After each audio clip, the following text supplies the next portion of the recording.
Welcome back to Public Policy.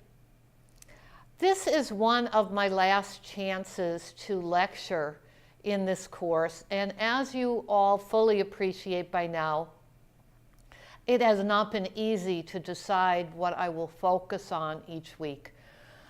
This course is probably, and this area in particular, public policy conflict with a focus on environmental conflict and NCRP today is one of the most, if not the most complex topics that NCRP students study. I appreciate that you've been involved in on-the-ground, real-world negotiated rulemaking because I think you will get a more in-depth appreciation for, as one of you has said, the zealous public advocacy that you are reading about in your public policy advocacy text, and the complexity of mediation in this arena. Let me start this week. You have had many assigned readings in your core text, which is a review of federal NCRP.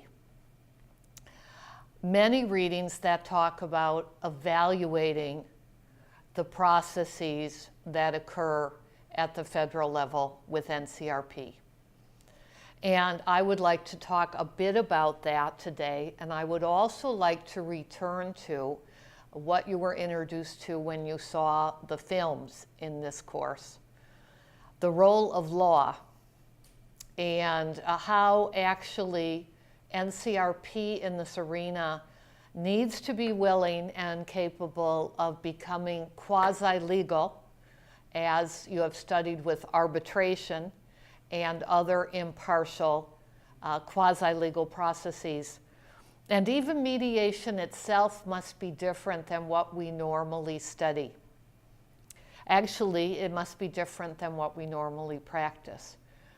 You have studied evaluative and facilitative approaches to mediation, I hope. If you have not, this will be new to you, and I'm here to answer questions. It's important that you've had a basic introduction. Most of our program is focused on teaching you facilitative skills for mediation process. But this is one of the arenas where mediation needs to be prepared to embrace evaluative as well as facilitative process. Let me say more. You hopefully, in reading The Global Citizen and in living your life today in this incredible time of climate change and other environmental crises challenges, appreciate the interests that need to be balanced here. This is not simply, a two-party mediation like many family and marital. Litigated case mediations tend to involve both sides. These mediations are multi-party. And they must figure out a way to not only advocate for all the different interests involved in a particular conflict at the table, but to somehow explore optimal balance of various interests. This is one of the arenas where distributive bargaining and nasty tactics come into play. I've talked about that in the past. And one of the reasons is because corporations are able to, and others, their shareholders, investors, we have many stakeholders' interests here, are able to profit more if they are able to ignore, disregard, exclude the other interests at the table, such as community citizen safety, as you saw in your movies, such as environmental norms and laws. And I don't know, frankly, if a world is possible where private sector, particularly large corporations, corporate farms, all of what's implied with corporate, will ever be able to find ways to profit more and respect our environmental norms. be upfront and honest about the toxicity of their waste, the risks to their workers and citizens. I mean, these are all the issues and interests that law is developed to protect, because historically, this stakeholder has blatantly and ruthlessly disregarded our basic human needs and rights. Now, as I'm talking to you, we also have the issue of the largest nation states by population, China and India, refusing to respect some of the international norms because they consider it an unfairly stacked process to begin with.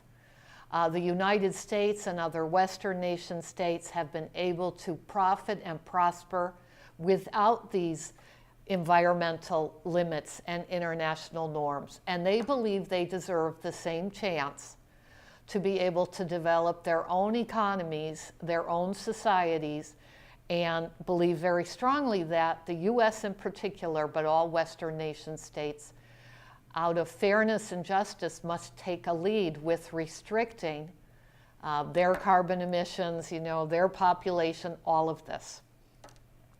You just recently saw that China has changed its birth policy. And unfortunately, since we are a peace-building program, I am well aware, particularly when I am working in the Middle East, that many people around the world still see population and population growth with their own families, communities, ethnic and religious groups as a weapon, as a means to have more power in the world. For example, I have been working closely with the Israeli-Palestinian conflict for I think it's been 15 years now. Heartbreaking work, very little progress, but quite passionate peace builders on all sides concerned with this conflict. Well, in my recent class at Bethlehem Bible College in Culture and Peace, one of the Muslim students announced that they would be the majority in 3 decades, that the Jewish Israelis and the Jewish community of the world needed to appreciate how quickly Muslim families and communities were growing. So this is what we face. How do we balance all of these different interests and needs? It's tough. But I imagine you have been facing some of this in your simulations. Let me throw out some of the real questions. How do you balance short-term profit with long-term sustainability? How do you balance long-term profit with long-term sustainability? At what point should a powerful member of the boomer generation, who's just now turning 70 at their oldest, the parents and the grandparents of our societies, not be allowed to profit at the expense of their children and grandchildren and future generations? Now, the reason I'm bringing up some of what we need to explore in terms of balance is to introduce the other thing I want to talk to you about today. We must engage evaluative process in answering these questions. I'm not talking about the mediators acting as experts and telling the parties what to do or how to resolve their conflict. That is one approach to evaluative mediation. What I'm talking about is bringing experts, respected scientific experts, to the table to help us with answering these questions. Can you imagine if any of us would go to our doctors and say, I don't want to have cancer. I refuse to believe what you're telling me, that I actually have cancer. You have no right. There must be a conspiracy against me that you are telling me that I have cancer. I mean, that's outrageous. I don't think there's very few Americans that I know, and even people around the world I know, who would be that stubborn and closed-minded in consulting with their respected, trusted medical experts. Well, I do believe we need to find a way to do the same with these very important scientific questions about the environment and our future. But instead, we've seen the polarized debate, especially in the United States, especially with those who profit most from ignoring, disregarding environmental norms and limits, pushing to say climate change is a joke. It's a conspiracy. It's a lie. Now, I have studied this conflict enough to appreciate some of the other perspectives, and let me share them with you. I appreciate that there is a percentage of Americans who believe so fiercely and passionately in American science, American technology, American innovation, that they believe that instead of listening to the naysayers and the religious dogmatic, that's how they see them, environmentalists who are trying to tell them what they can and cannot do, that they want more leeway, more freedom to be able to live their lives the way they choose and have faith in the future that we will figure out how to have, an affordable electric cars. You go through solar technology, wind technology. So I do appreciate that. It's not an overly simplistic black-white discussion by any means, unless a person becomes dogmatic and rigid in their positions and refuses to understand the other perspective, the other's interests. That said, this is not simply a matter of all of us coming together as citizens and mediating a win-win where we put our preferences, our interests front and center and ignore scientific impact, ignore scientific questions, ignore scientific opinion. One of the reasons I believe the law plays such a role in this arena and will continue to play such a role without the soft NCRP processes is because there are times when we must say no. As a society, we must say no. It's not okay to murder your neighbor. It's not okay to abuse your spouse or your child. These are the collective norms that we have created into laws or moral boundaries, and we have done this collectively. Now that we are such a polarized society, this is a fascinating time to see what we truly stand for and what we don't, and how we incorporate our different perspective, interests, opinions.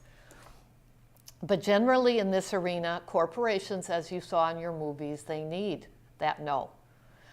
You saw what happened in Erin Brockovich when PG&E was negotiating with the residents who were dying of cancer because of the toxicity in the soil and water. PG&E lied to these people, provided them with some money, with some compensation, without disclosing that they were drinking water and swimming in water that was killing them and their children. We need these moral boundaries at these times to say, this is unacceptable. And PG&E is one of those heart-wrenching cases because the cost of putting those filters into their system that would have stopped the toxicity from going into all of our water and soil was, very low compared to the damages that they were incurring with their neglect. It showed callous disregard for ordinary human life. Just like when you see a car manufacturer who lies about its defects, a tire manufacturer who knows that a certain percentage of his tires out on the road will result in death but does nothing. These are the times we need very strong moral boundaries law. We also need quasi-legal proceedings, and mediation is not a quasi-legal proceeding. I'm suggesting, and I hope I've seen each of the advocates bring in scientific research, scientific opinion when advocating for whatever rules you are negotiating, mediating, whatever public policy you are proposing with your particular conflict. I hope I'm seeing that. I would say if you have not yet done that with your midterm, you need to figure out a way to incorporate it in your final. But that in and of itself is not quasi-legal. What quasi-legal is, for those of you who have studied ADR, is the arbitration process and then the hybrids, the combination of Mead-Arb, where you have an impartial decision maker making a decision for the parties based on evidence, based on legal arguments, based on the law. Arbitration and these other quasi-legal processes do not have the rigor, the rules of evidence, all the different procedures that you have in a court of law, but they have some. This is quasi-legal. Let me tell you, and I will continue next week to talk about why this is important. There will be some of these cases. They are so contentious, with such strongly held interests by such powerful players that will not be able to reach agreement. You even were challenged with each other when I asked you to pick a case or two that you would agree to work on together as a class. I mean, we all have our strongly held feelings and interests when it comes to environmental conflict. And frankly, if your mediations do not reach agreement, I am not holding that against any of you, including the mediators. What I'm looking for more than agreement, particularly fast, surface, unsustainable agreement, is an attempt to use all you've learned in NCRP to advocate and negotiate as strongly and masterfully as you can. And I'm looking for the same with the mediators, that you are using the tools and skills that you've learned in our program. Good enough for me. You don't need to reach agreement. In the real world, if you would not reach agreement, you might agree to have an impartial decision maker come in and make the final binding rule, public policy. That's just like arbitration. And the parties will have already agreed that that will be the agreement that they abide by. It motivates them to mediate, and there are ethical issues here about whether they're being coerced. I don't have time to go into this today. But this is a process that may need to be adopted and explored more and more with environmental conflict. It's simply, when you have sides where one wants to preserve some species in the Rockies of Colorado, for example, that is being disturbed by the love of skiing in the mountains that happens throughout the Rockies, and that love of skiing is the livelihood of people who depend on it for a percentage of the year and incur major costs of keeping up, upscale resorts. You can see that despite all of your NCRP skills, you may not be able to reach common ground win-win. It's more of a my way versus your way. And so you can see how it might need to take the quasi-legal route. Now, in your mediations, which are not quasi-legal, I would like you to try your best to balance power, have an inclusive decision-making process, identify the agreements that exist or the agreements that are likely and go for them. That's progress. In the real world, that's significant progress. But I also want you to be considering some of the ethical issues. If this was a conflict that was brought into a court of law, and I'm going to talk about the United States Court of Law. I think in the future we're going to see world courts, international courts that are dealing with more of these issues. But right now I'll talk about the US, our federal system.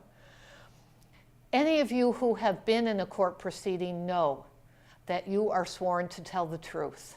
Now, of course, most of us have cynicism. We see the corruption, we see the lack of justice in our court system. So we wonder how many people actually, after being sworn to tell the truth, actually do. And we also know how many experts are purchased with outrageous fees in order to support the political agenda and the position of the other side. Yes, I share your concerns and your critique of the U.S. Court of Justice. That said, as a former litigator and lawyer, I'll tell you, because people are sworn to tell the truth, nothing but the truth, if they lie in court, that creates a criminal action against them. Fraud on the court is a very serious thing that can be prosecuted and punished. In your mediation, even in quasi-legal processes, you lack these alternatives. Let me give you another example. Let's say the PG&E CEO, who knows very well that she had disregarded the toxicity that was causing cancer in all these families, is called to your mediation. And she refuses to appear. What can you do? It's a voluntary process. You cannot force the person to come to the table. You can try to persuade them. You can try to extend olive branches and show them it's in their interest. On the other side, you can threaten a lawsuit. You can threaten calling the government. But you cannot literally force them. In the court of law, you can. You can subpoena the person, and you can force their testimony under oath. So the court of law has much power that we don't have in these informal, soft processes. Okay, I think I have said enough about encouraging you to bring science in to your discussion and decision making. Look for ways of balancing various interests in your decision making. And I would like to conclude by returning to the question of how do we evaluate the success of our negotiations and mediations. You've done a lot of reading on this question, and I hope to see some of your analysis and your knowledge in your finals, because there are many possible answers. But I hope you have heard me loud and clear. We cannot simply ask if the people, the parties, the representatives at the table are satisfied. We can't just do what we do with, small claims court mediation, where we're reducing backlogs in our courts. If people walk away satisfied, if they reach an agreement, we have success. No.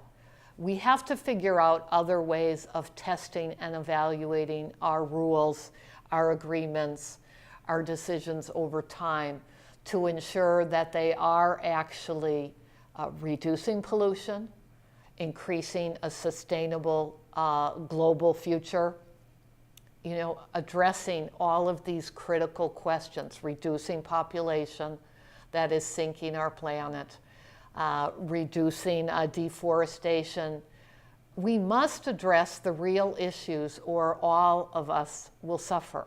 I really don't see a way in this interconnected web that we can pretend, that we can put our heads in the sand and pretend that all is well if we just, go on in our own little world. Climate change has woken us up to the fact that we somehow must find ways to evaluate and address these questions together. And if half of the population, if half of the nation states are not interested because they are not personally feeling the impact, somehow we need to figure out ways of continuing to make progress, to take steps forward. We can't simply say, let's pollute. We're not going to be here much longer. Give us, 30, 40, 50 years, and when we leave, that's it. Life is short, live it up with a disregard for how this system sustains our life and our family's life. We don't have that liberty. And I imagine those of you in this class with me agree with me, or you would not be taking this class. So I would welcome and look forward to seeing your analysis. You're really creative, and go for it. Propose some new NCRP processes based on your own experience, based on your own personality preferences. Let's design something, not just one thing, but several things truly new as you're doing your final analysis. And consider which of these proposals are most likely to win favor with the reluctant citizen, with the angry lobbyist, the corporate shareholder. Start to do some evaluation as you're making these innovative proposals, and let's really together start to make some real difference. We can't, as I said to you last week or earlier, we can't rely just on our governments at the moment. They are overburdened in some ways. They are handicapped in others. And as you see at the federal level, they're often deadlocked. So we, civil society, must be taking a lead. Thank you. Have a great week.